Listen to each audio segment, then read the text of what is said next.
are. Yes. Hello, everybody. Happy Tuesday. I hope everybody's week is getting off to a great start. Just make sure that we're live and that we're good to go. All right. Yes, there's a lot to get into today. More news than in most weeks. You know, some weeks are slow, some weeks are pretty hot, but yeah, as long as we're good to go, we can start rocking and rolling ASAP. So check 1, check 2, check 3, check 4. We check, then we check some more. So we're going to get into some of the previews of the upcoming fights taking place this weekend. There's actually a lot of action taking place this weekend. Several cards. There is obviously the Deontay Wilder return to the ring against Robert-Helenius. We're going to discuss that. On that undercard, the pretty much highlight fight on that undercard. I know one of the Russell brothers will be fighting Emmanuel Rodriguez, but it's Caleb Plant versus Anthony Dirrell that really has my attention. I think that's a very interesting matchup. And, you know, it might not turn out to be as competitive as I think it can be, but that is certainly the undercard fight that I'm looking forward to on that Wilder versus Helenius card.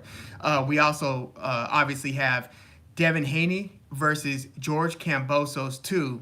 That fight is going to be taking place this weekend as well. And Top Rank pretty much clarified how they were going to handle that. I think it's going to be Shields versus Marshall on ESPN if you're here in the States.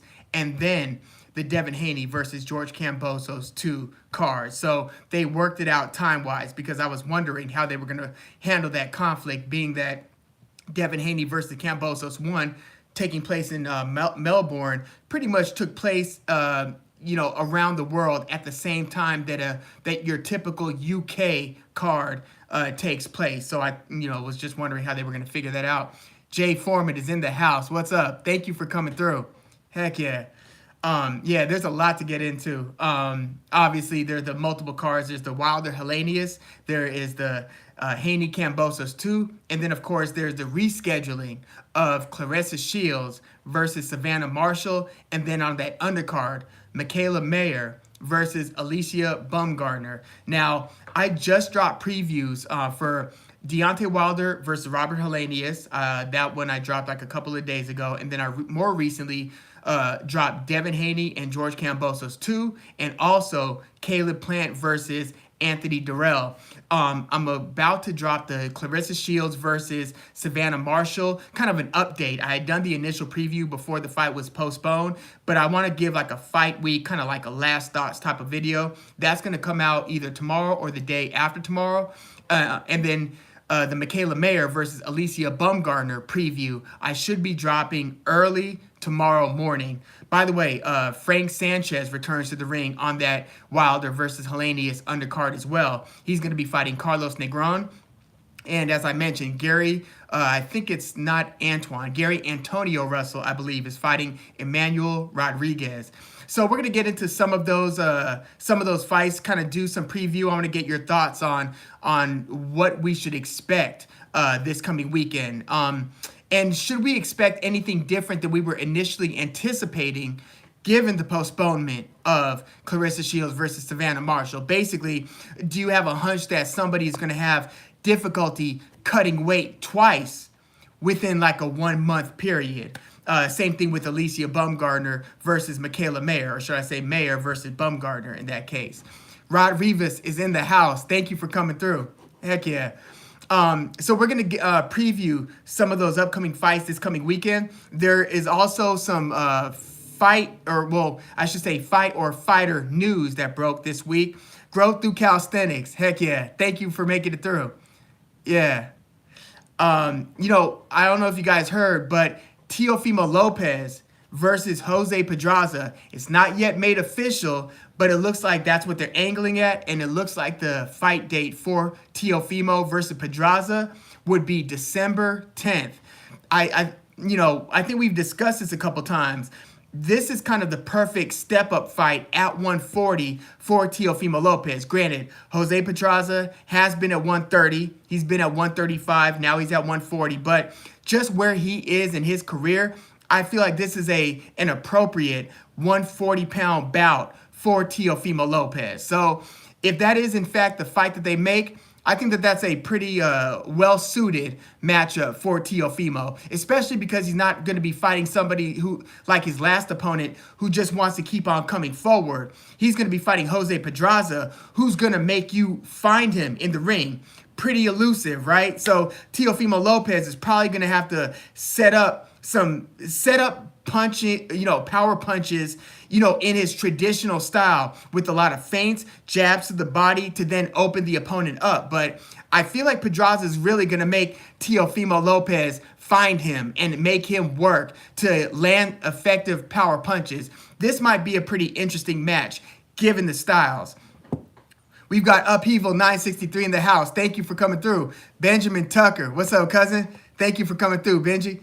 NMTK is in the house. Thank you for coming through. Heck yeah. So yeah, as I mentioned, we're going to preview the upcoming fights this Saturday or Sunday if you're in Australia for that, Haney versus Kambosos 2. It's definitely a high volume fight weekend coming up. Also, Ioka is going to be fighting Joshua Franco. It looks like they're gearing to make that fight happen on New Year's Eve in Japan.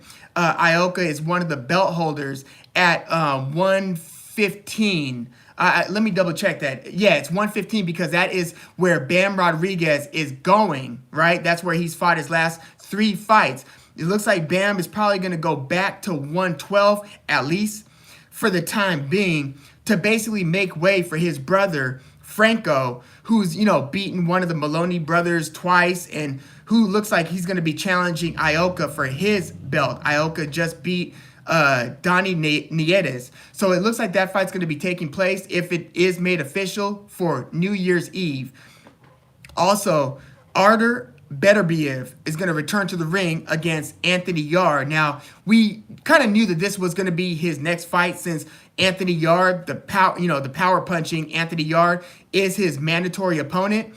But Artur Beterbiev suffered a injury and so has had to recover. So they postponed that fight. And the new date, it looks like, is going to be January 28th. But that's assuming that Anthony Yarde wins his fight against kind of a tune-up opponent. That's going to be on November 19th. So if Anthony Yarde takes care of business November 19th, then he will, in fact, be in line to fight Artur Beterbiev on January 28th. At least that's the fight date that they're angling for. Let's see.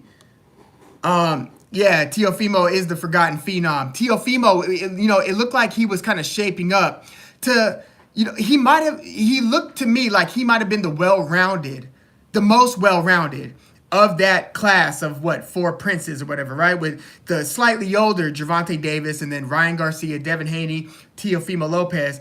I was kind of looking at Teofimo Lopez as kind of being like the happy medium. Like if he doesn't hit as hard as Tank, he comes damn close, right?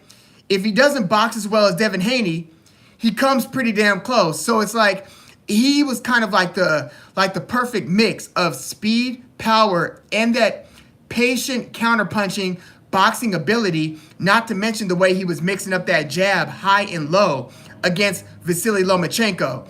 Teofimo Lopez looked like he was putting it all together. But obviously the mental is kind of the X factor with Teo, it appears, right?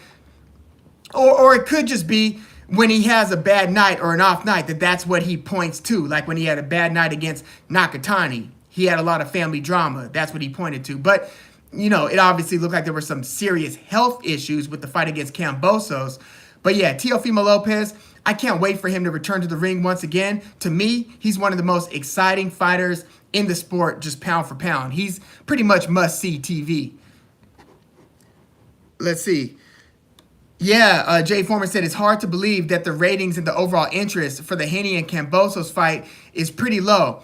And I think that that's because it's almost a foregone conclusion, right or wrong, that Haney is just going to do the same thing that he did in the first fight. Now, in my Haney versus Kambosos 2 preview, I was saying that we need to exercise some caution in building up those assumptions, because it's right when you think you've got this sport pegged and that you can anticipate what's about to happen, that the fight happens and it just turns everything on its back. Like with Teofimo Lopez versus George Kambosos, my feelings were, let's just get this done with already, right? Because they had postponed the fight like 5, 6, 7 times or whatever.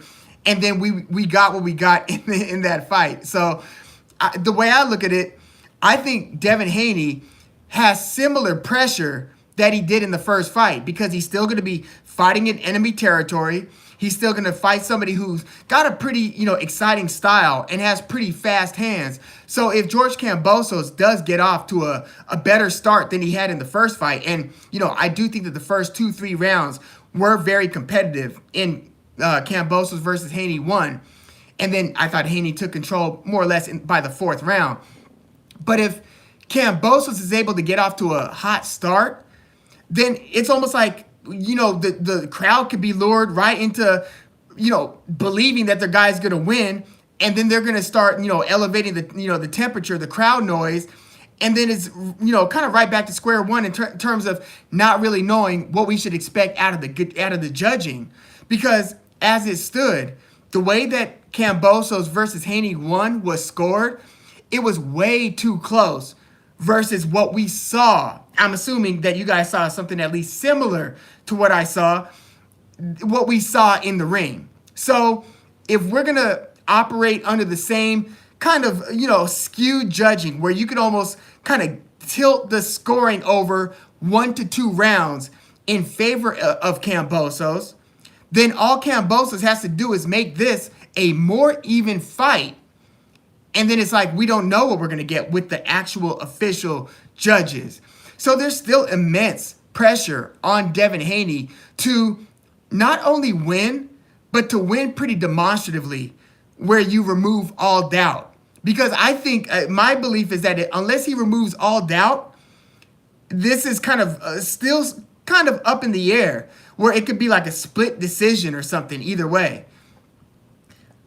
But yeah, there does seem to be very little fan interest in this fight. And it's probably because that first fight was so lopsided. And this was kind of because of the contract.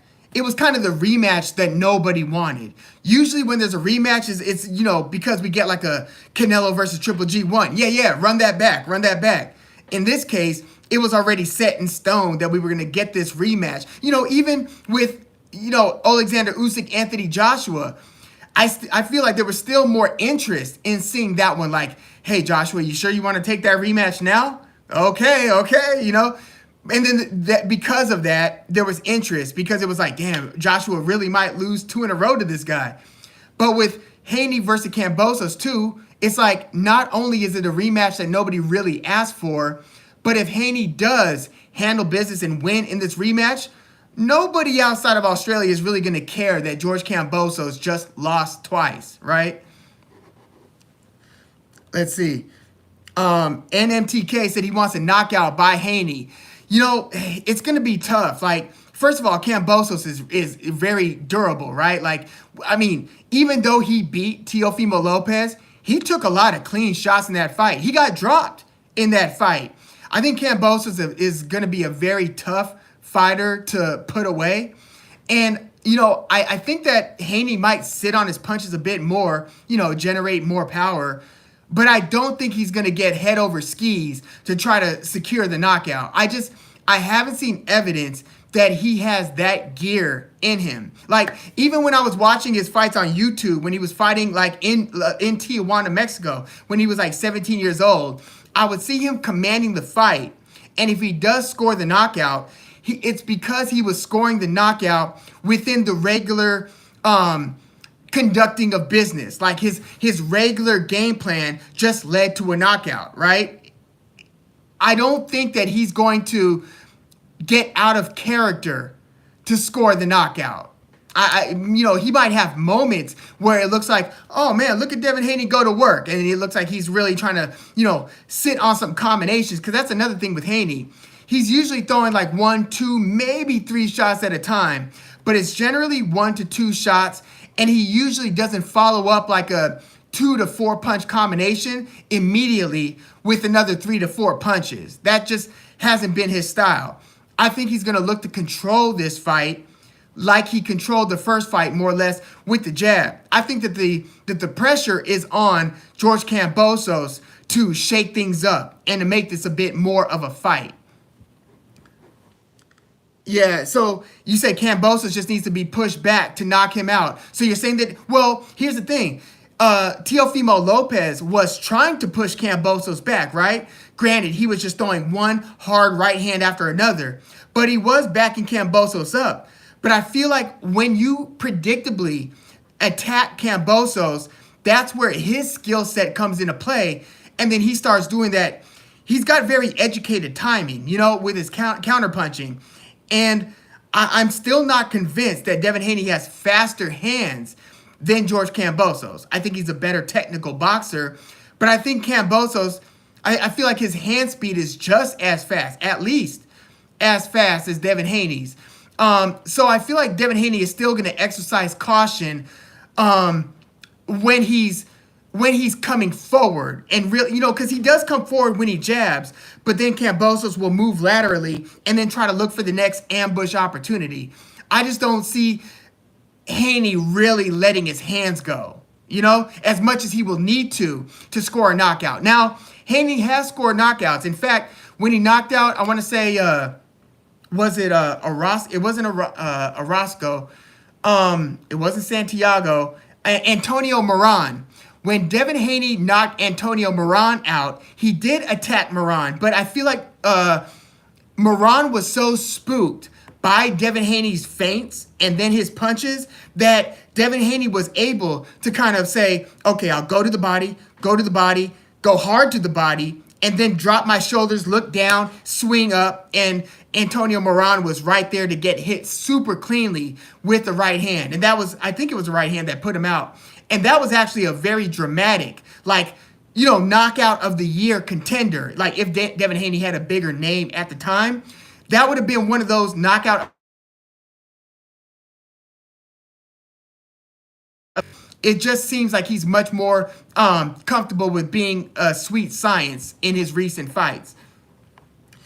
QT said, the Shields versus Marshall is the most interesting fight of the weekend to me. Haney for the jab, buddy to sleep again this weekend. Very possible. Would love to see if he lets his hands go. Yeah, and I agree. Shields versus Marshall is arguably, well, it is more interesting than Deontay Wilder versus Robert-Helenius, right? I mean, it's exciting that Deontay Wilder is returning to the ring, but I feel like even though Helenius looked great in his last couple fights against Adam Kownacki, we are expecting Deontay Wilder, even if he faces trouble in the early rounds, we expect him to detonate the bomb at some point, probably in the first half of the fight. Whereas with Claressa Shields and Savannah Marshall, like, even if you look at the betting odds of that fight, it's rare that you see like a A-level versus A-level championship fight where, I mean, they're unifying all belts in this case, but they are both undefeated champions. Claressa Shields' one amateur loss is against Savannah Marshall. And if you look at the betting odds, it's nearly minus 100 to minus 100. Like, this is as close to dead even. Like, this is even closer than Triple G versus Canelo 1 and Triple G versus Canelo 2 was betting-wise. Like, Triple G was a slight favorite in both of those, but he was more of a favorite than, when Shields versus Marshall was first scheduled and it was supposed to take place on September 10th, Savannah Marshall was like a minus 110 or minus 120, and Shields was like a minus 110. It was like right here. Right now, it's like the exact opposite, where it's like almost as dead even, but this time it's Claressa Shields who has a slight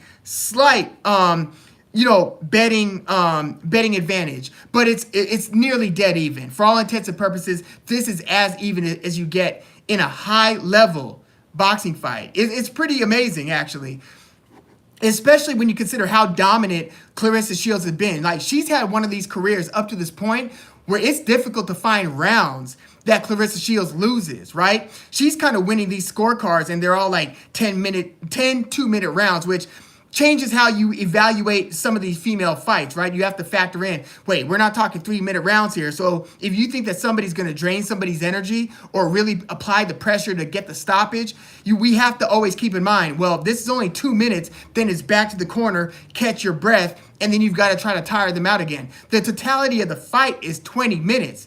In a male championship fight, that puts you where? Like, that puts you like midway through the 7th round.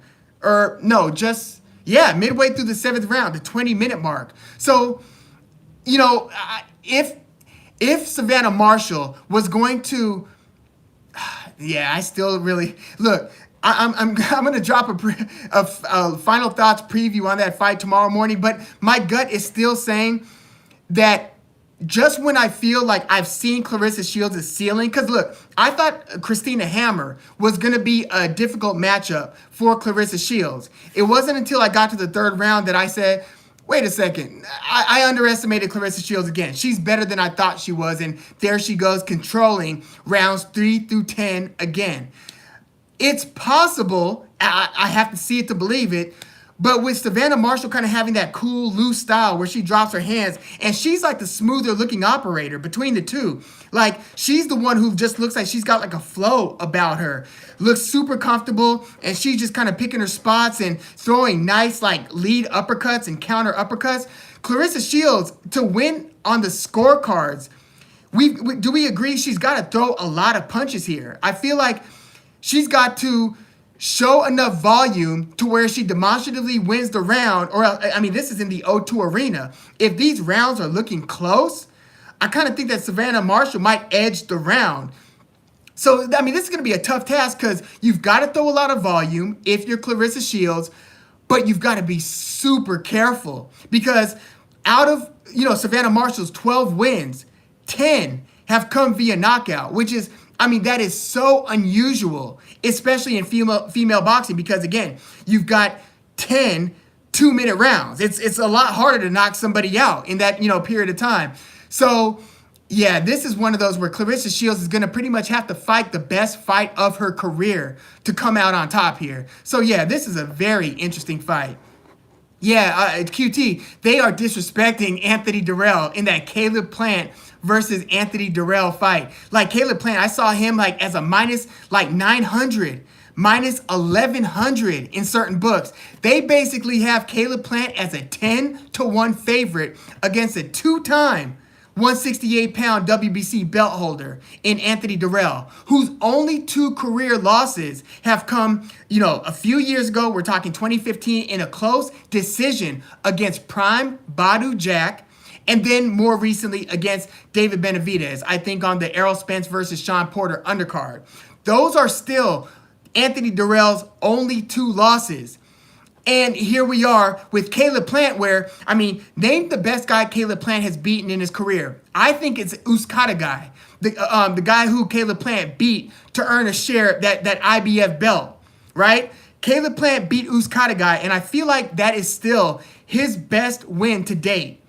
Anthony Dirrell has beaten better fighters than Caleb Plant has, like no question. And so Caleb Plant, to me, he was basically just holding on to a winning lotto ticket because he held an IBF belt when Canelo made it his mission to come to 168 and try to clean out or at least unify all 4 belts in the division. So, odds makers kind of threw me for the loop here when I saw that Caleb Plant is a 10-1 favorite. Again, both of these guys are former 168-pound champs. Anthony Dirrell, again, is a 2-time 168-pound champ. And, the thing about the Dirrells is it was actually supposed to be Andre Dirrell who was supposed to have the greater career between the two. But Anthony Dirrell, in fact, has become the more accomplished of the Dirrell brothers. Kind of interesting. But I think that Andre Dirrell, he has suffered like some brain injury when he won. I forgot who had first knocked him out after the bell sounded. But somebody hit Andre Dirrell after the bell sounded. He fell unconscious like he did against Uzcategui in the first of their 2 fights. Remember that? When Dirrell's corner then basically sucker punched Uzcategui. A couple of them did some jail time for that. And they were like banned from the corner for like a year, 2 years or something. But Andre Dirrell has been knocked out twice after the bell sounds. And like, I think that has actually kind of ruined his career. Like, he seems like he's a shot fighter on account of those post bell rings, if you will. Let's see. MAW's in the house. Thank you for coming through. Adam's Boxing Show. Thank you for coming through. Heck yeah. Hey, check out Adam's Boxing Show when you get a chance. It's a very thoughtful boxing channel. He just, he shoots this about, the different fights, gives like very reasonable, opinions and thoughts and insights, asks good questions. Shout out to Adam's Boxing Show. Thank you for coming through. Stan Tucker's also in the house. Thank you for coming, Dad. Heck yeah. So let me see. I want to catch up to some of what you guys are saying about the Caleb Plant versus Anthony Dirrell fight. Who has a better chance at an upset? Jay Foreman asks. Helenius or Dirrell? I think Dirrell does. Unless Deontay Wilder is a shot fighter and is just unable to absorb like super clean punches, I don't see how. He's Robert Helenius is tall. They're both 6'7" here, so that part's interesting. But, I've seen Deontay Wilder get hurt multiple times against Eric Molina, or is it Carlos Molina? Eric Molina. Nothing is original. Heck yeah. Thank you for coming through. Brendan Jackson, thank you for coming through. Yeah, Helenius can punch, but, Luis Ortiz can punch. And I've seen, again, Deontay Wilder hurt versus Luis Ortiz. Really badly. Remember in the middle rounds of that first fight where he was just kind of out on his feet and made it out of the round and ended up scoring the knockout? So he got hurt in that fight, and he got hurt multiple times against Eric Molina, ended up scoring the knockout. Till this day, Tyson Fury is the same guy who has blemished, is the only guy who has blemished Deontay Wilder's otherwise perfect record. Now, granted, it's not like Deontay Wilder ran through the top 10, in the heavyweight division. But if it wasn't for Tyson Fury, if you just take those 2 losses and the draw off of Deontay Wilder's record, he would be 40-something wins, however many wins, 0-0. So, again, unless Deontay Wilder, he's almost 37. He's going to be 37, I believe, by the time he enters the ring or the following week. He's about to be 37 right now. Unless he is an eroded fighter and doesn't have the same punch absorption ability and reflexes and hand speed and just everything that's made Deontay Wilder, unless there's a significant drop-off, I don't see Robert Helenius beating him. But, anything can happen, especially in the heavyweight division. I do think, though, that it's a larger likelihood that Anthony the Dog Dirrell beats the, seemingly very good, but still, in my opinion, very unproven Caleb Plant. Again, Caleb Plant beat Uzcategui.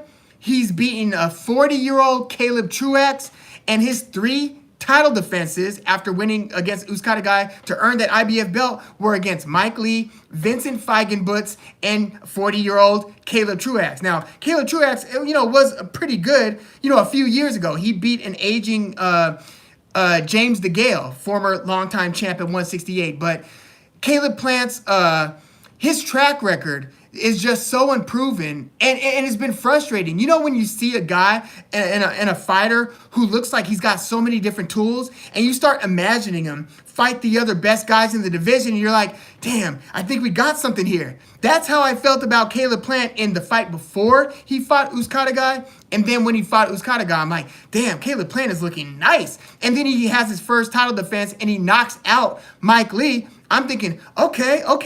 Oh, man, I can't wait to see him fight Zurdo Ramirez when Zurdo Ramirez was a belt holder at 168. Or Callum Smith when Callum Smith was the undefeated WBA champ at 168. Now, granted, those would have been very unlikely being that Callum Smith was on Matchroom and Fighting on DAZN and Caleb Plant was on PBC. But you just start thinking, like Anthony Dirrell. I would have loved to have seen Caleb Plant fight Anthony Dirrell like 2-3 years ago. But he's just had a super frustrating fight over fight. And then, I don't know, I hate to say somebody is undeserving of the Canelo sweepstakes, but I felt like Caleb Plant was about as undeserving as it gets in terms of just having that monumental, spotlight type of fight. But if you listen to Caleb Plant talking these days, like, what do they say? Like, the guy was born on third base and talks like he hit a triple. And granted, Caleb Plant obviously had to work his butt off to get to where he is. I mean, he had a long amateur career, won a bunch of fights before becoming an IBF champion, right? He had to win a lot of fights to even get that IBF opportunity. But the way that you hear him talking, like, about David Benavidez or about Anthony Dirrell, is almost like he's done more to, just to deserve elite paydays than they have. And that's simply not the case. Hot Fast with Robert Reese is in the house. Thank you for coming through, my man Robert Reese. Heck yeah. Let's see. Franco H is in the house. Thank you for coming through. Let's see. Yeah, QT said, I wish they would have given us Wilder versus Ruiz. Well, if Wilder does get past Robert-Helenius, it looks like that would be next in line for Deontay Wilder, which would be a big fight. Shoot, knowing PBC, they're probably going to charge like $100 for that fight card, for that pay-per-view.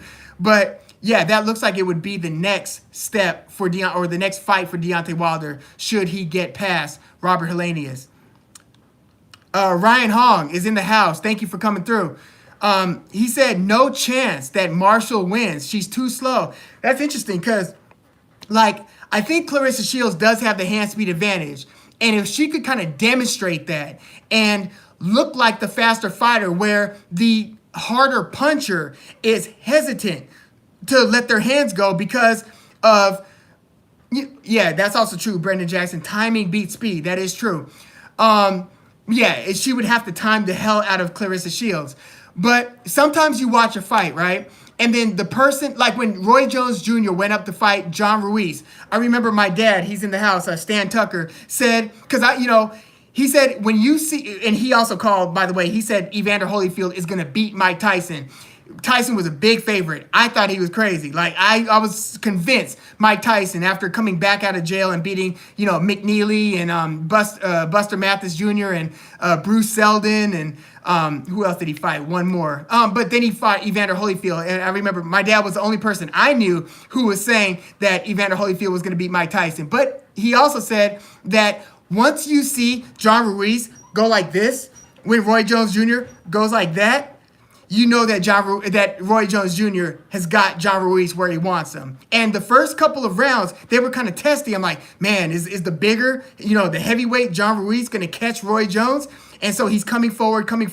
But then you saw Roy Jones start to sting him. And then John Ruiz got more reluctant to start coming forward. So Clarissa Shields, I think she's going to be getting off first against Savannah Marshall.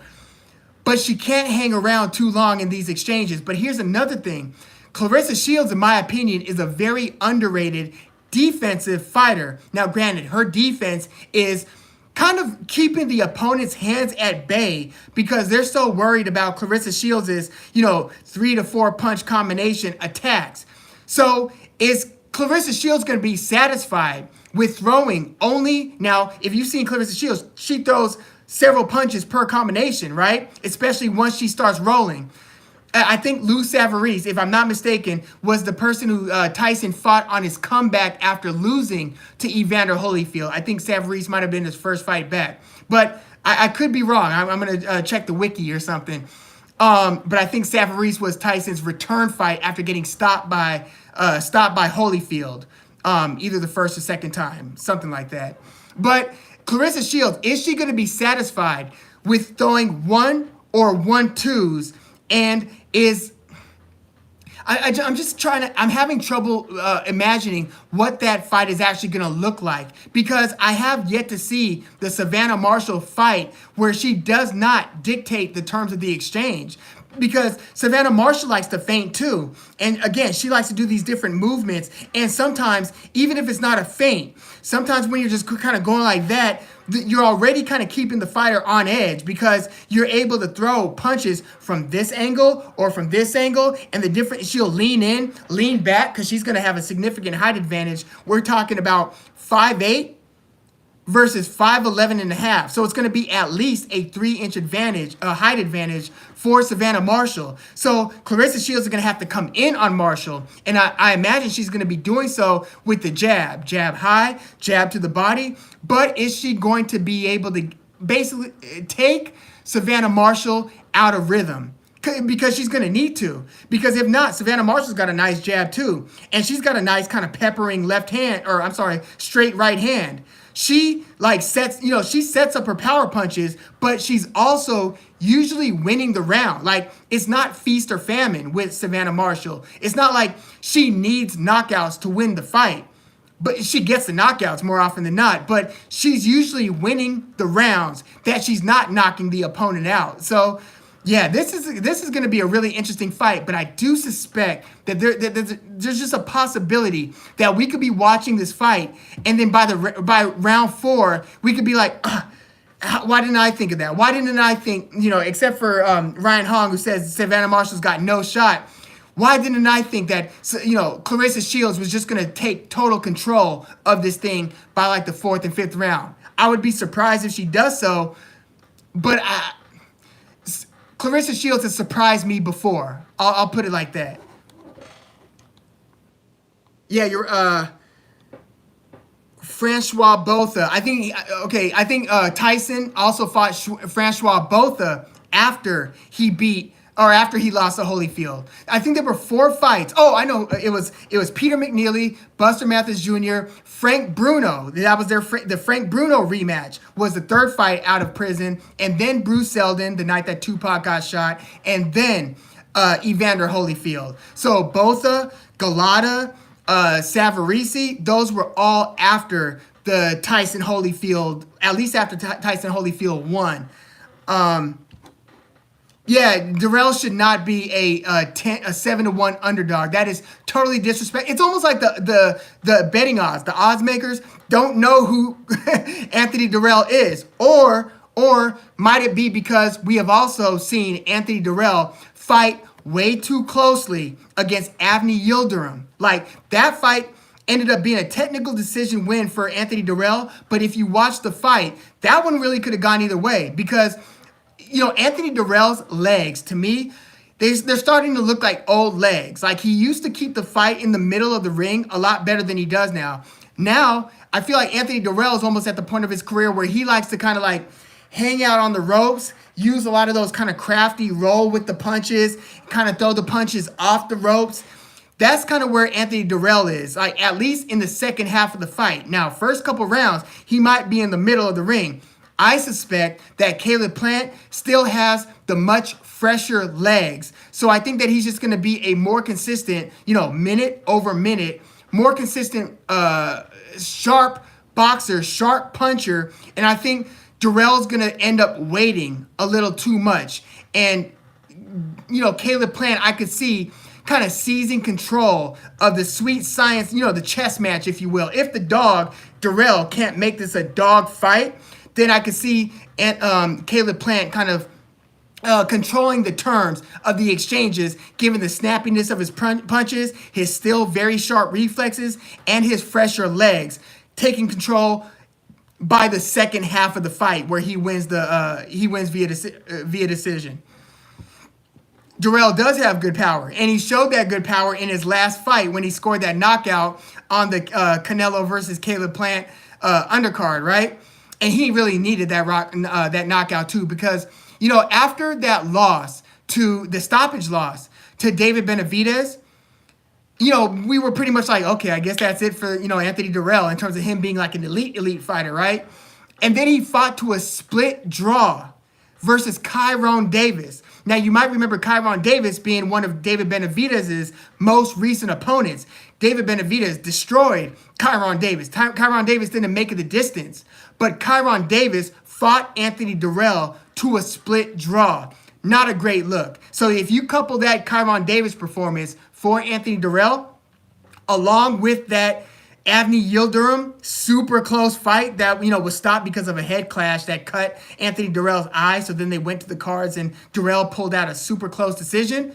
Maybe Anthony Dirrell is way past it, and we're we are looking at Anthony Dirrell at this stage the wrong way. You know what I mean? Like, if this is also a case where we could be watching Plant versus Dirrell, and it's like, I should have known. I should have known better. I should have known that Anthony Dirrell is 37 years old and that he can't hang with this, still relatively young Caleb Plant. Now, there is the X factor that that is possible that Plant drops Dirrell, because Plant has some pretty good punching power. Now, one of the boxing channels that I do listen to, Richard Dwyer, was commenting on, he suspects that Caleb Plant has been dealing with like a hand issue. And this is speculation. There's no report of this actually being the case. But if you watch Plant versus like Caleb Truax, it just looked like Caleb Plant has so many opportunities to put some more punches behind his jab, and he simply wasn't doing it. And it was a little bit frustrating. And it had most of us, I'm sure, walking away from that Plant versus Truax fight like, yeah, there's no way Caleb Plant beats Canelo, fighting like that at least, right?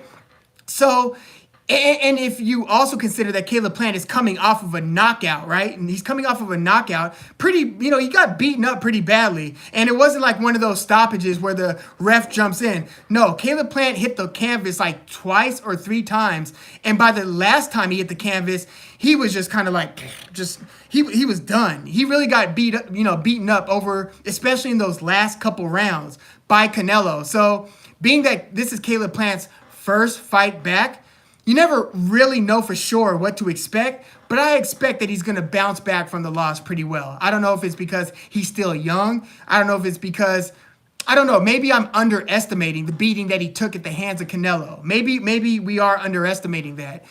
I know the judge, the odds makers might be underestimating that. But yeah, Brendan Jackson said, I bet Plant at least drops Dirrell. That's a strong possibility. Yeah, he did drop Uzcategui twice. And Uzcategui was, remember when he was beating the hell out of Andre Dirrell in that rematch. Uzcategui for just a moment was looking like a really good fight. I see that now he's actually calling out David Benavidez. He's like, I'm the opponent that David Benavidez needs. I wouldn't totally hate that fight unless you're of the belief that Uzcategui is now a shot fighter or just, well post-prime. But if he could even bring back the Uzcategui, even the one who lost to Plant, I would like to see it. I mean, it's at least as good as like fighting an old David Lemieux or, Kyron Davis or some of these other recent opponents David Benavidez has had through no fault of his own. I think David Benavidez wants to smoke with all the elite fighters. That's my belief. But yeah, Uzcategui now wants to fight David Benavidez. I'm not totally against it, being that he himself is a former belt holder. Yeah, QT, 37 years old. The dog's been around for a while. Cancer survivor, too. Pretty interesting story. But, yeah, and he again, turned out to be the more accomplished of the Dirrell brothers. Andre Dirrell, by the way, Paulie Malignaggi, has mentioned this a couple times. And Paulie Malignaggi's seen a ton of fighters coming up. But he remembers, man, I mean, because him and Andre Dirrell, they go back, amateur system and stuff. He said Andre Dirrell is one of the, if not the best amateur boxer he's ever seen in his life.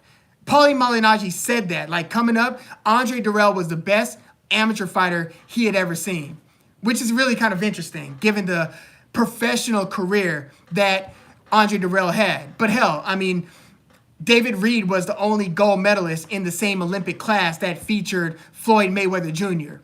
So there is that. Speaking of that Olympic class in '96, by the way, that the coach of that Olympic team was Al Mitchell. Al Mitchell is currently the trainer of Michaela Mayer, who's going to be on that Clarissa Shields versus Savannah Marshall undercard, fighting Alicia Baumgardner.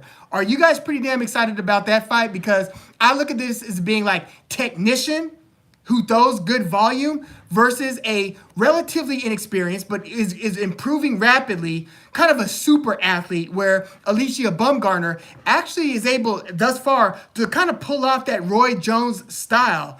I look at that as being a very interesting matchup. Like, its experience and its technical ability. Plus, Michaela Mayer's got some dog in her as well. Look at her fight against Hamadouche. It was either her most recent fight or her second most recent fight.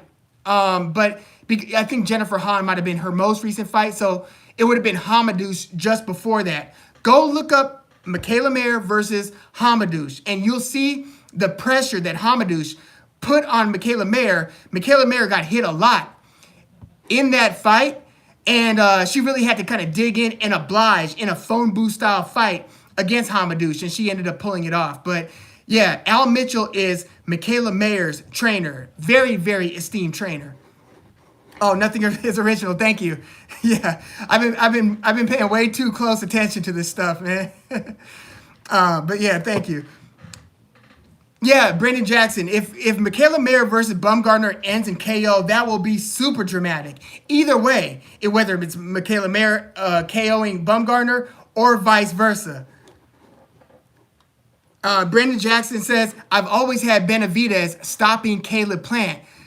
Whew, you know, David Benavidez is just one of those anomalies. I mean, we talk a lot of Emmanuel Navarrete in here. We talk, who did we recently see who just puts immense pressure? I can't remember. But David Benavidez, his style of fighting is just so unique. And it's interesting because he's listed at like 6'1", 6'2". Look, Anthony Dirrell is listed at like 6'1", 6'2". And if you saw David Benavidez versus Anthony Dirrell, if you saw that fight, these guys didn't look the same height, man. Anthony Dirrell looked like he had to stick and move, and maybe Dirrell was just kind of staying lower.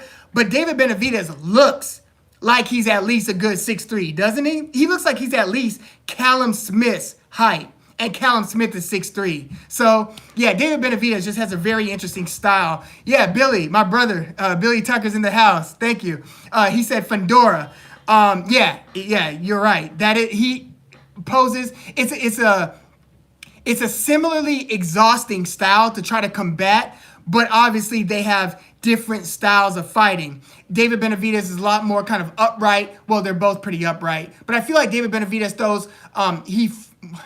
They both fight pretty tall. I feel like Fundora gives up his height a little bit more than David Benavidez does. I feel like David Benavidez, he's better at like, he'll throw his 1-2s and 1-2-3s, and he throws a lot of volume, fast hands, hard punches, but he's better at like Vitaly Klitschko style, kind of leaning back, where he'll get his shots off, and then when David Lemieux tries to throw a mean hook in return, David Benavidez is back here. Whereas Sebastian Fundora kind of fights like he doesn't give a damn. Like he's like, throw all the punches you want. I'm going to throw more, and I'm going to throw harder punches from weirder angles. I feel like Fundora gives up his height in a way that David Benavidez doesn't. But yeah, they both exhaust the hell out of their opponents. It's pretty crazy. Let's see.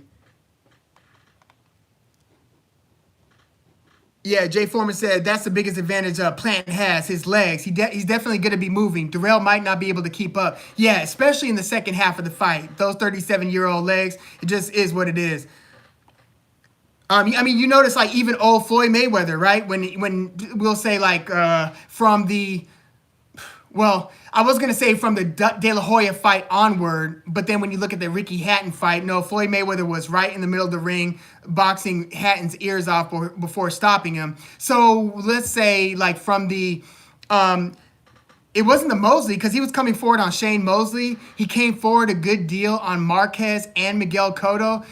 Maybe it was just the Maidana, maybe from the Maidana fights onward, like that was like kind of the more lean against the ropes and spend a lot of the fight on the ropes style of Floyd Mayweather. It's just hard to keep the fight in the middle of the ring when you are, older than 35 years old.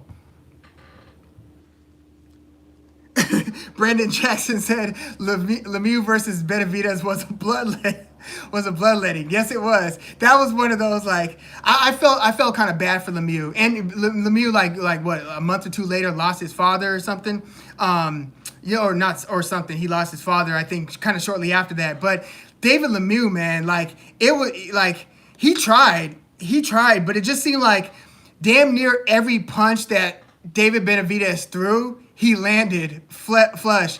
And yeah, the left uppercuts. Oh man.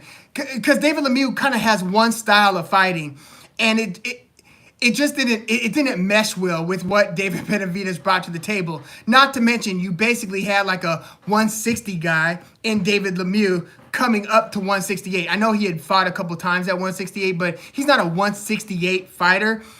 David Benavidez clearly is, and then some. I feel like he's going to be a force at 175 as well. But man, that was just such a one-sided beatdown, and it seemed like the beatdown was lasting forever, right? But it was only a couple of rounds. That's how you know that something was a big butt kicking, when it seems like it went 8 rounds, but it really went like 2 or 3.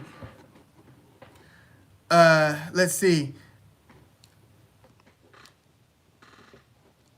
Study note down. QT said, yeah, he got killed. He had no business in the ring with David.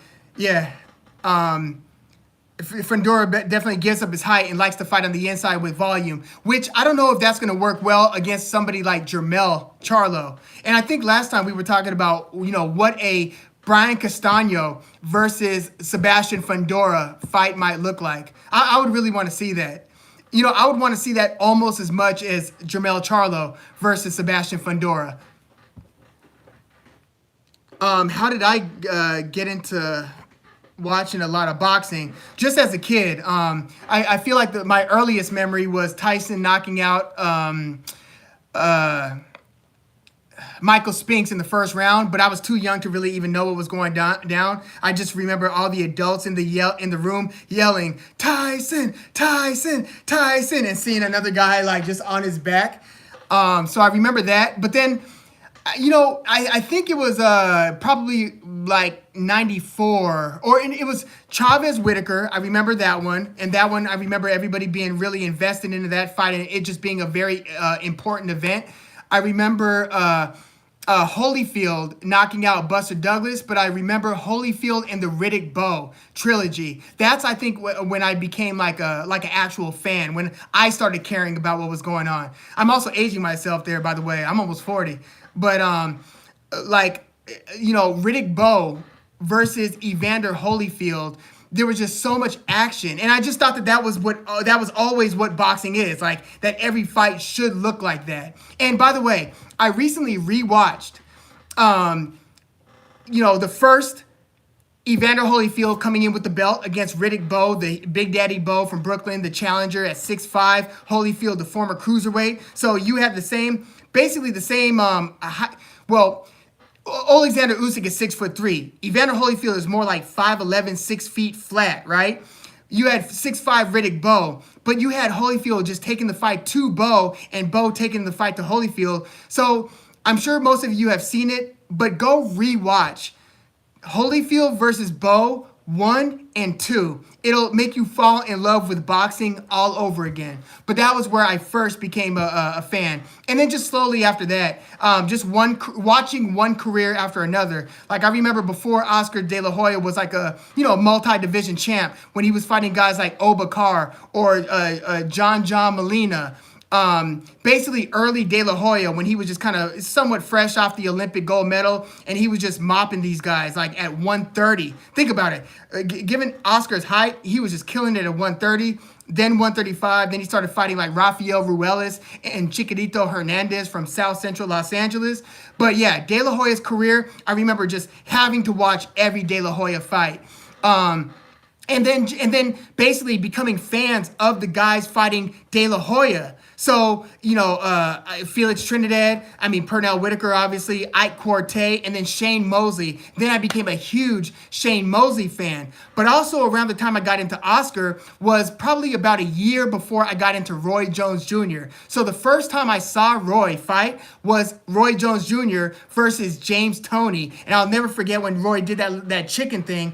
And from that moment on, remember when Roy had the hair, he was basically like almost a shaved head, but you could see he had the lineup, and he had that little strip of hair going across the back of his neck, like that Roy Jones. I remember just having to see every single Roy Jones fight. And they used to do these HBO exposés before the fight where Jones would be in a tux and he'd be playing the piano, and they just do these it was 24/7 before 24/7, and it would show Roy Jones playing the piano and him going in his backyard or his huge yard with the chickens and everything. So I became a huge Roy Jones fan. But yeah, the rest is history. I just started getting more and more invested in all the different careers. And then obviously, you know, the Floyd Mayweather phenomenon. Manny Pacquiao, that was another one. Like Manny Pacquiao, like you always feel when you see somebody whose career is just starting to really get going, and then you see them just go on a historic run. Like I feel like you know, Pacquiao is like a part of my family's life. Like Floyd Mayweather is a part of my family's life because of so many moments in front of the screen, just screaming at the top of our lungs at all of these fights. Like I remember Pacquiao versus Barrera 1. Like, come on. And just so many different moments. And then the shock of when the unexpected happens, when Marquez knocked out Pacquiao in the 4th fight. You know, you never forget things like that. But yeah, just one great boxing moment after the next. When Roy Jones Jr. got knocked out by Antonio Tarver. I mean, some of these moments are a little bit traumatic, to be honest with you. But yeah, I can't get enough of it because, you know, it's not the blood and guts, Billy. It's not the blood and guts. It is largely the technique and all the abilities and the styles, and that is a big reason. But it's also one of the reasons I watch boxing, and it's as big a reason as any, is I feel like it's like a testament to the human spirit. Like, I think it was Jim Lampley when he started like the TV show, just as HBO was kind of, you know, coming down and about to stop. He had that show called The Fight Game, and remember he used to say like every fight has a story or something like that. But like you kind of see the fortitude and the character of fighters in the ring when they are met with like one challenge after another. You're seeing Floyd Mayweather have to adjust after getting blasted by Shane Mosley in the 2nd round. You're seeing guys get up off the canvas, come back to like just an unbelievable win.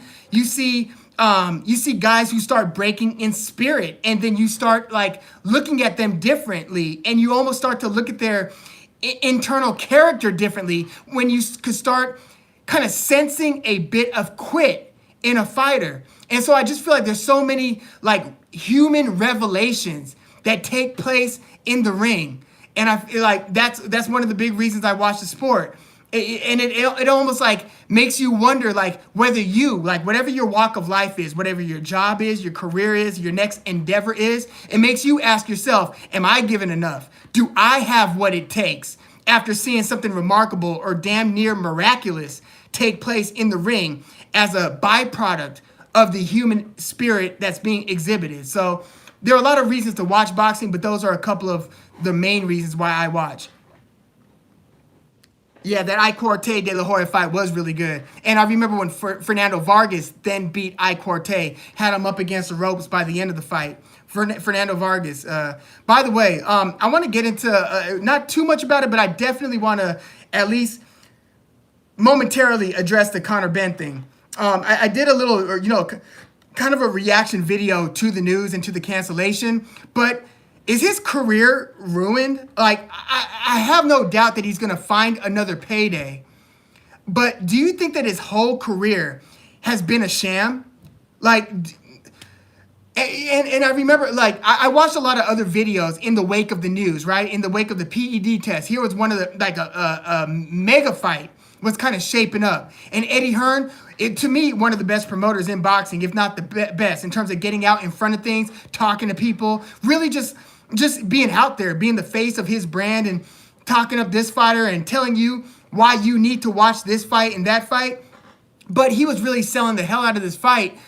And I watched, like, I think I watched, like, Dwyer's reaction. And Dwyer was, and other people, by the way, have said that, you know, you would be surprised how many people are cheating, how many people are on steroids. And it just happens that Conor Benn got caught. Well, I mean, Conor Benn got caught, and it just is what it is. We can't paint everything with a broad brush and start calling people who have not yet been caught cheaters.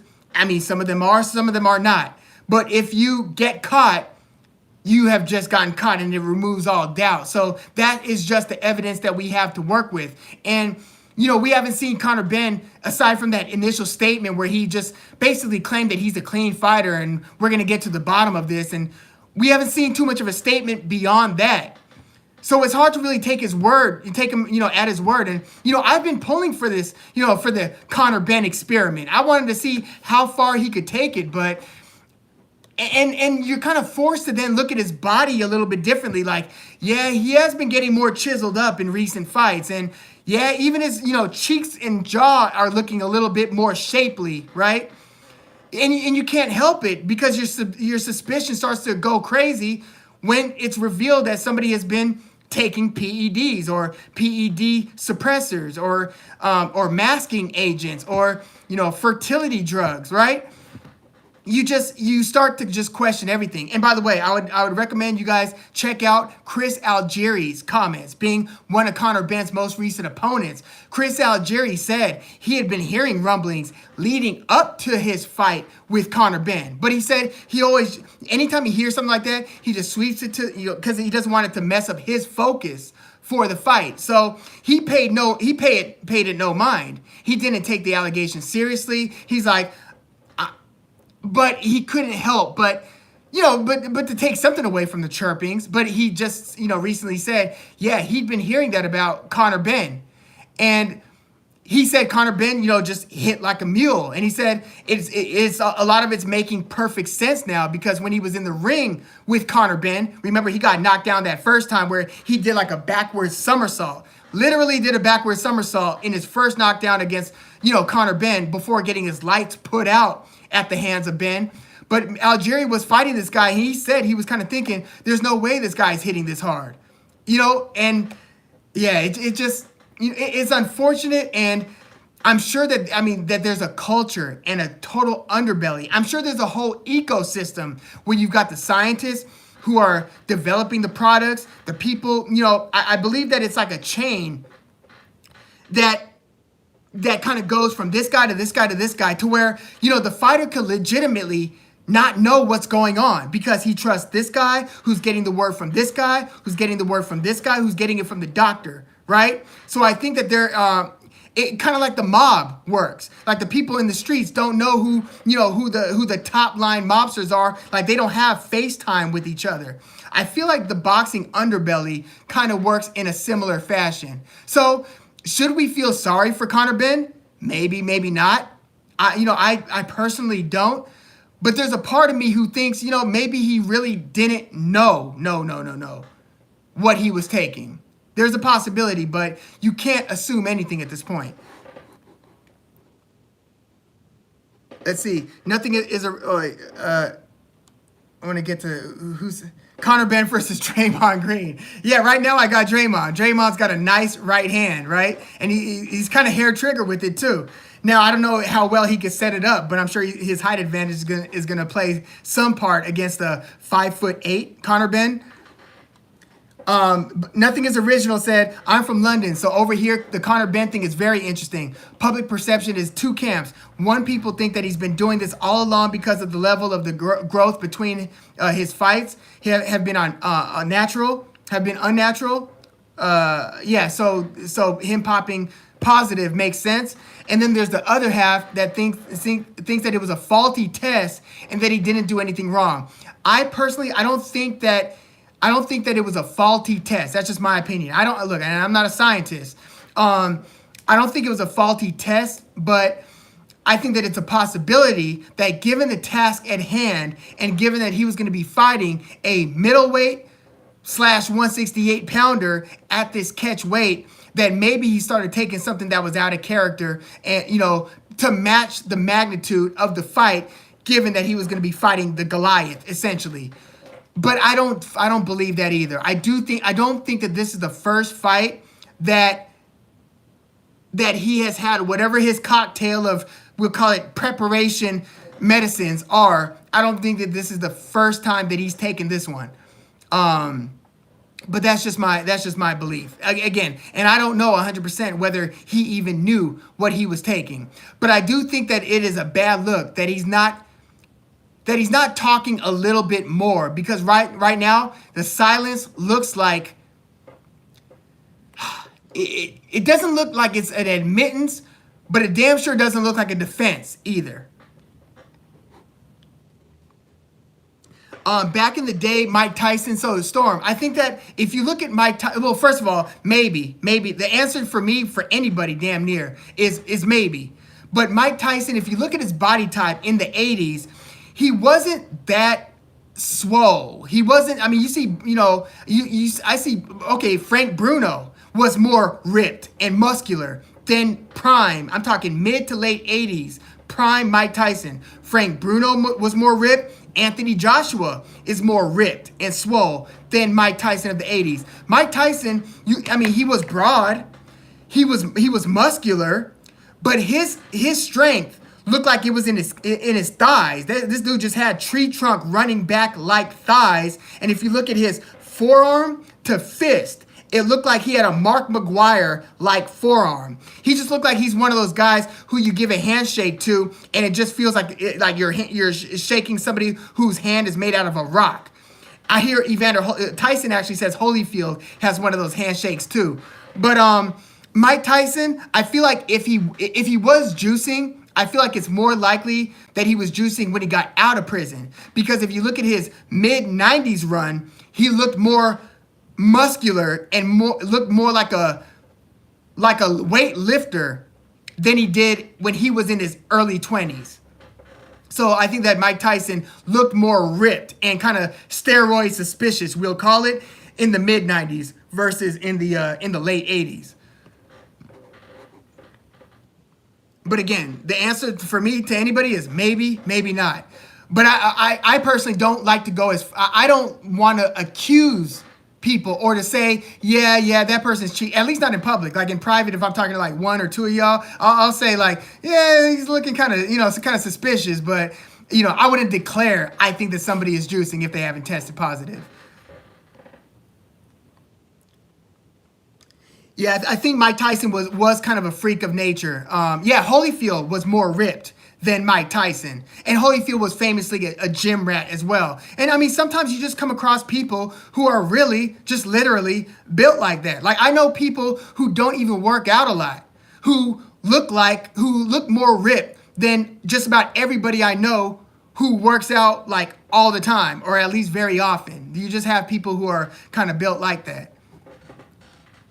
And then you have other people who can work out every day, and if they're not taking some anabolic steroids, usually if you want to just get massively ripped, but if they're not taking something, sometimes you could lift weights all day, every day, and you still won't exhibit the same sort of cut or definition in your muscles as some people could just wake up and not do anything and live like a lazy lifestyle and still be able to uphold. Let's see. Also Conor Benn didn't want to sign up for VADA in the past, right? But in this case, they all signed up for VADA. By the way, look, hats off to VADA. Like, if you really want to clean up the sport, there need to be more of these unfortunate positive tests. Like, even if they end up canceling big events, if the objective is to clean up boxing, VADA is a good thing, not a bad thing. I know that we were all disappointed that the fight had to be canceled. And by the way, Eddie Hearn is going around saying, like, there was a process and we weren't trying to sweep this under the rug. And we didn't only cancel the fight because the Daily Mail came out with the report, right? I'm calling BS on everybody. I'm calling BS on the British Board of Boxing. I'm calling BS on Matchroom and Wasserman, Kelly Sauerland and Wasserman. That's, Chris Eubank Jr.'s representation. I'm calling BS on all of them because the British Board of Boxing didn't act until the Daily Mail came out. And they were privy to the same information. So that means that there were a few days or almost a whole month went by and everybody was just moving forward, business as usual, trying to sell the fight. So it's like, Eddie Hearn basically said behind closed doors, they were already preparing to call the fight off. Well, it's like, if you were doing that, why are you're still selling the fight?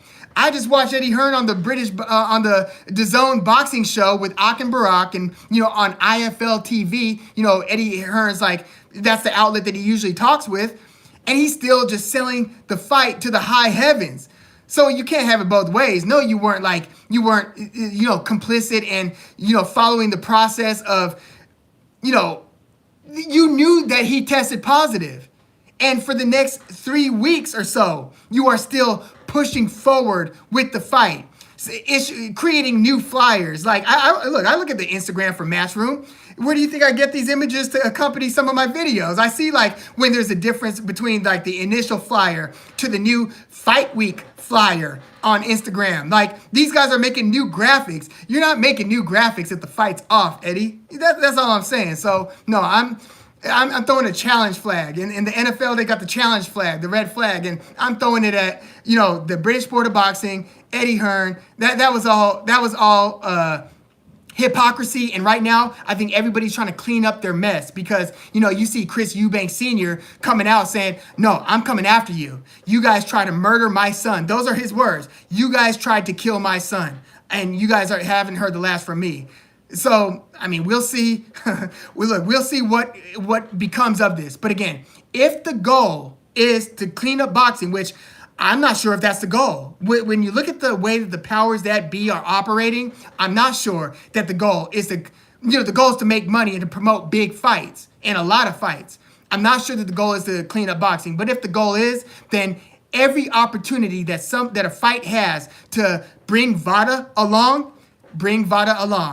and we'll see who's doing it the real way and who's not, I agree. I like Eddie Hearn. How can you not like Eddie Hearn? Like, at first, I kind of fronted on Eddie Hearn, and I kind of hated on him a bit. And, just because you had, like, this, this guy who looked like an actor who was kind of, like, quickly ascending to, like, to becoming one of the most powerful people in boxing. And I'm like, look at this salesman, man. Like, this guy just has it going on. Like, there's no way you could believe this guy. But when you hear him, like, I would listen to his interviews on the Mike Coppinger and Pug boxing show with Lance Pugmire and Mike Coppinger, and then on Chris Mannix's podcast. This guy's giving interviews to everybody, and he sounds like a fan. He sounds like somebody who's interested in this fight and in this matchup, and he actually gives some pretty good, boxing commentary, right? When you ask him the questions, he'll give you what seems to be an authentic, genuine opinion. So, which just speaks to how good of a salesman he is, but I think that he does love the sport. I think he loves money, but what promoter doesn't? In more ways than not, I feel like Eddie Hearn is actually good for boxing. But in this particular case, bad for boxing. Because I think that the powers that be, from the British Sport of Boxing to the promoters, they were trying to push this thing forward. And, if it wasn't for the Daily Mail's report, I think that we would be talking about what the fight that just took place last weekend between Eubank and Ben. We'd be talking about the fight having happened in past tense. Before we wrap it up, guys, I want to bring up just a couple of more topics and a few more bits of boxing news. Eddie is wild, QT. Yeah, he calls out other promoters on their BS. And we talked about this last week. I don't like how the PBC is running their PR. I don't like how they're doing it. Bob Arum, he's trying. God bless him. He's 90 plus years old. I think that there's a book on his life. There's got to be a book on his life. And if there is, I'd be very interested to read a bio on Bob Arum. Just look at his history and his road to getting to where he is and how he got to where he is and just the work that he put into the game. Like, this guy is as boxing as anything. And, he's trying to still talk, and he's coming off like more and more of a grump, but at least he is trying to still get out there. And it doesn't look like they have a backup spokesman right now. He still does the bulk and the lion's share of the talking on behalf of Top Rank, even if his son-in-law, Todd DeBuff, is handling a lot of the business. A classy snake. Nothing is original. Eddie Hearn is a classy snake. Nothing is original, said. Jay Foreman, I agree. They are going to make the B sample public, right? If Hearn and Ben have nothing to hide, then it shouldn't be a problem. I agree. And he's going to be asked about it. Like, Eddie Hearn has kind of been laying low for the last day or two. He gave his first initial interviews and he sat down with IFL TV, but he's going to reemerge because he's got another fight to promote coming up. Mauricio Lara fights the weekend after this coming weekend against Sanmartin. Not a great fight, but it's Mauricio Lara, and you never know. Yeah, Bob Arum is becoming the get off my lawn guy. Yeah, Bob Arum's mind is sound for 90 years old, especially because you see him still sounding like contentious and stuff. Like, he sounds frustrated, and if the reporter says something, he'll cuss the reporter out sometimes, I agree. Upheaval 963. I don't see Bob Arum handing over the crown like willingly. I don't know. Well, I'm not going to get into any. I was going to give a spoiler, but I'm not going to go there. And sorry if those of you who read between the lines. Never mind. But just TV talk. Back in the 80s and 90s, yeah, Tommy Morrison. They weren't even testing. Says Jay Foreman. Yeah, he had time to cycle off and. So check it out. Teofimo Lopez versus Pedraza recently announced December 10th. Well, not announced. It's not official, but it looks like Top Rank is working to make Teo versus Pedraza happen. Ioka versus Franco. That's going to be in New Year's Eve in Japan. Beterbiev versus Anthony Yard is going to take place January 28th. If Anthony Yard, in fact, wins his tune-up fight on November the 19th. Tyson Fury versus Derek Chisora 3. Looks like it's going to be the Tyson Fury fight. Boo, boo. I know. But look, like this is his second fight of the year. So it looks like these heavyweights are just doing the one fight a year now, right? Usually the elite fighters will give you two a year. Like when Floyd Mayweather was at the top, when he was in his late stage, post De La Hoya, he would at least do the two. I mean, unless he, went to jail or semi-retired or something.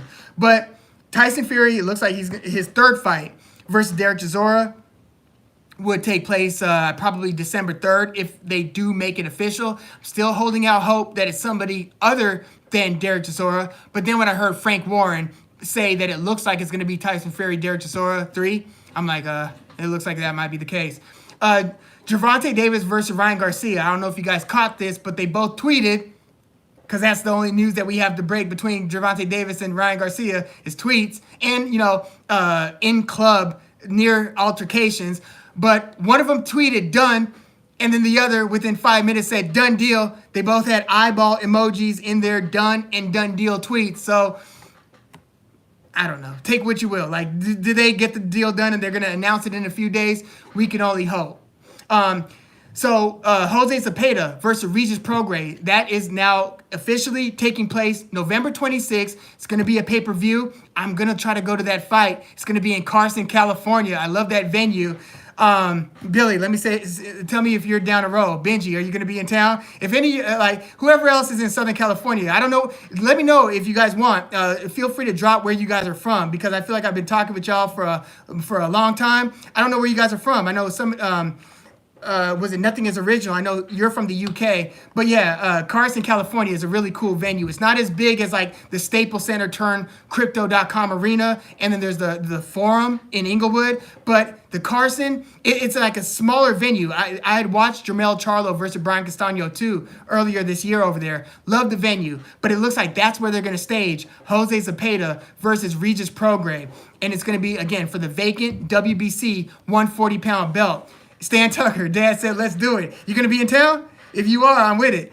Thank you. Upheaval 963. Hit the like button if you haven't. Thank you in advance. And thank you for if you already have hit the like. Let's see. Another piece of news. Mean Machine, in fact, beat Michael Fox. And Carlos Adames is looking like a force at 160. He just beat the same Montiel that went the distance with Jermall Charlo. So check this out. Adames' last two opponents, Sergey Derevianchenko and Juan Macias Montiel. Those are also Jermall Charlo's last two opponents. And you could argue that I think Jermall Charlo beat Derevianchenko more emphatically or somewhat more convincingly, but I think Adames beat Montiel, obviously, more dramatically. Knocked him out in the third round. I feel like at least when Jermall Charlo returns to the ring, he at least has to fight, in my opinion, Carlos Adames. I feel like he's earned it with those recent wins over Derevianchenko and Montiel. And by the way, he has yet to lose at 160. So Carlos Adames, by the way, comes from the Dominican Republic. By the way, his daughter just died at birth, just days before this fight against Montiel. And he had visa trouble getting out of the Dominican Republic to even make it to the fight. So Carlos Adames from the Dominican Republic, he was a welterweight. He was an undefeated welterweight. Then he moved up to 154. And He won all his fights at 154, and including the fight against Patrick Day. Patrick Day died 2 fights later. Patrick Day lost his first fight against Adames and then lost in his following fight and then died moments after that loss. Patrick Day, you might remember, passed away, I think, in 2019. So Adames beats Patrick Day, handing him his first loss, and then he fought Patrick Teixeira. You might remember Patrick Teixeira is who Brian Castaño beat for a share of the belt, and that was the belt that Castaño would then carry in to his fight against Jermell Charlo. So Castaño won it from Teixeira, and Teixeira had won it in a vacant belt against Carlos Adames. That is still Adames' only loss, and he lost it via decision to Patrick Teixeira. And then Adames went up from 154 to 160, and he has since won his 4 fights at 160, including those last 2 fights against Derevyanchenko and Montiel. Super impressive. I think the man has earned himself a title shot against Jermall Charlo. And I only say against Jermall Charlo because they are on PBC. So, let's see. Yeah, Adames is explosive. And like Montiel looked very durable against Jermall Charlo, but he didn't look very durable when he had lost by 3rd round. I think he got knocked out in the 3rd round as well against Jaime Munguia. So Montiel does have multiple stoppage losses, but he did go the distance against Jermall Charlo, and he looked like he had Jermall Charlo not in trouble, but he was struggling. He was getting tired, getting hit more than he normally gets hit, and he just looked like it was a closer to even fight than you thought that it should be. But maybe that's a testament to Jermall. I get the feeling, and this is just my hunch, by the way, I get the feeling that Jermall Charlo doesn't currently love boxing as much as Jermell Charlo seems to love boxing. I suspect that he's not as dug in, and boxing isn't his day in, day out lifestyle in recent years, the way that it seems to still be for Jermell Charlo. Jermell Charlo seems like he's really carrying that Lions only flag for both brothers. And granted, Jermall Charlo is still, I think he's still recovering from back surgery. So I still have a big question mark on what the future of Jermall Charlo's boxing career looks like.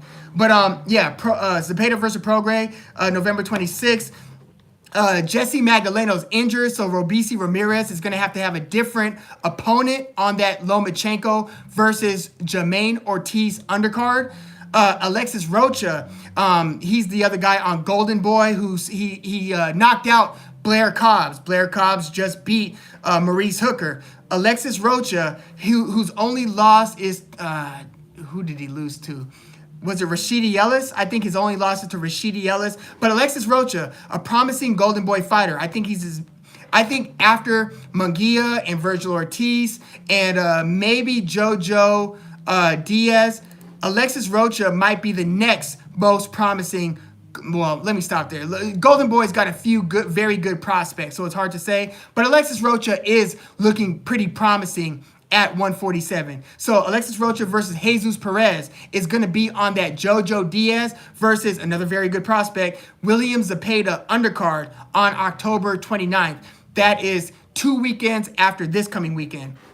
Mauricio Lara, again, is going to fight Jose Sanmartin October 22nd. That's the weekend after this coming weekend. And Josh Taylor, former undisputed champion at 140, parted ways with Ben Davison, his trainer since 2020. So Josh Taylor's trainers have gone as follow. His last 3 trainers have been Shane McGuigan, an esteemed trainer in the UK. That was Josh Taylor's longtime trainer up until 2020. And then Josh Taylor went with Tyson Fury's former trainer, Ben Davison. So from 2020 to now, it was Ben Davison training Josh Taylor, and now it's Joe McNally. That is now Josh Taylor's trainer. So he's changed 3 trainers within the last 2 or 3 years. Not always a great sign, but not necessarily a bad sign.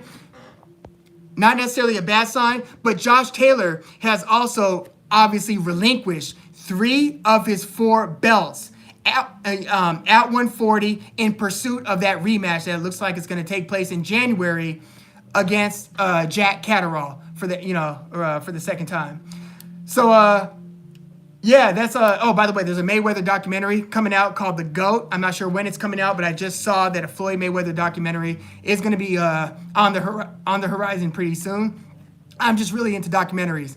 I love that Four Kings documentary. I don't know if you guys checked that out about Leonard, Hagler, Duran, Hearns, but that was also a very good documentary. But if you're into that, Mayweather's got a documentary coming out called The GOAT, which is kind of a that's one ballsy title, right? I mean, not saying that he's not, but when you claim it, you know what I mean? When you claim it, it's like, damn, okay, he just said that, whether you agree with him or not. Yeah, that was super sad. Patrick Day, R.I.P. And rest in peace. And that is always the conflict that us boxing fans have, the inevitable tragedy that boxing runs into, just given the nature of the sport. There's really no way around it.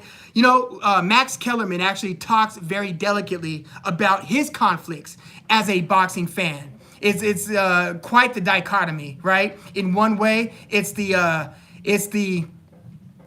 one of the most raw expressions to me of of the human spirit in the physical form, but it's also one of the most dangerous things you could get into, short of going to actual war.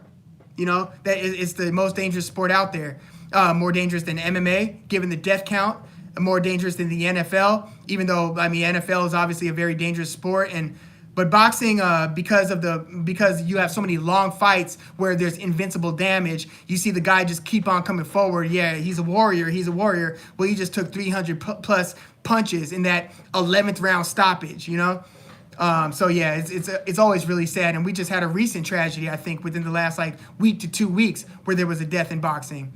I hate to close on such a sour note, but I want to thank you guys once again for coming through and spending some time on this Tuesday night, Tuesday evening. Let me know if it's Wednesday morning for some of y'all. But yeah, especially if you're in the UK and you tuned in, thank you so much. I mean, I usually don't stay up that late, so thank you a ton. Nothing is original. I don't know if you're still in the UK or you're just from the UK, but now in the Western Hemisphere. But yeah, thank you. Growth through calisthenics. Yeah, peace. Thank you. Jay Foreman, thanks again for coming through. QT, nothing is original. Thank you. NMTK. Heck yeah, thank you for coming through. MAW, Stan Tucker. I know we saw Hot Facts with Robert Reese a little earlier. Jay Foreman, I think I already shouted you out, but it's never too much to shout you out. You always, man, thank you for all the commentary that you give in the comments as well. And just, yeah, you know what I mean? You already know. And there are a couple comments that you recently left that I want to respond to. And a few of y'all as well, that I know that there are a few that I still need to respond to. Upheaval 963, thank you once again for coming through. Really appreciate it. Billy, my brother, thank you for coming through. Let's see. Yeah, QT, thanks again. And I'm glad we didn't have any glitches this time. I know sometimes it'll just drop. Oh, LTAMTC. I don't even know if I shouted you out earlier. Thank you for coming through. Hey, but yeah, Benjamin Tucker, thank you once again for coming through. Storm, thank you. Brendan Jackson, heck yeah. But yeah, until next time. By the way, so I just dropped the Wilder versus Helenius preview. I dropped the Devin Haney versus Kambosos 2 preview. I dropped the Caleb Plant versus Anthony Dirrell preview. Tomorrow morning, I'm going to be dropping the Michaela Mayer versus Alicia Baumgardner preview. And then on the following day, so probably early Thursday morning, I'm going to drop a final thoughts video on Clarissa Shields versus Savannah Marshall. I can't wait. You know the crazy part? I'm actually going to be out of town at a bachelor party weekend, so I don't even know if I'm going to be able to watch these fights. I'm so torn. Now I've got a phone that I could access the DAZN. I'm a DAZN subscriber, but are any of these fights on DAZN? I gotta think. No, PBC, Showtime, pay-per-view. Damn it. So yeah, I'm gonna have to get some buy-in from the fellas, and see if they're down to pitch in on a party here on Saturday night at least for the Wilder against Helenius. Now for the the ESPN cards, we might be able to work it out, given the phones and just the fact that it's on ESPN. And that's one thing I love about Top Rank on ESPN. I mean, we got Teofimo Lopez versus Vasily Lomachenko for free on ESPN here in the States. I love that aspect of Bob Arum and Top Rank having the deal with ESPN. But yeah, and then the Shields Marshall also on ESPN, so we're covered there. Yeah, I'll be able to watch most of the stuff on ESPN except for Wilder-Helenius. But yeah, we'll figure that out. But yeah, thank you guys once again for coming through. Enjoy the fights this weekend, and I look forward to chopping it up with you guys in comments. If any of you guys are on Twitter, I know TJ is on Twitter, and we chop it up there sometimes. I know Adam's Boxing Show is also on Twitter.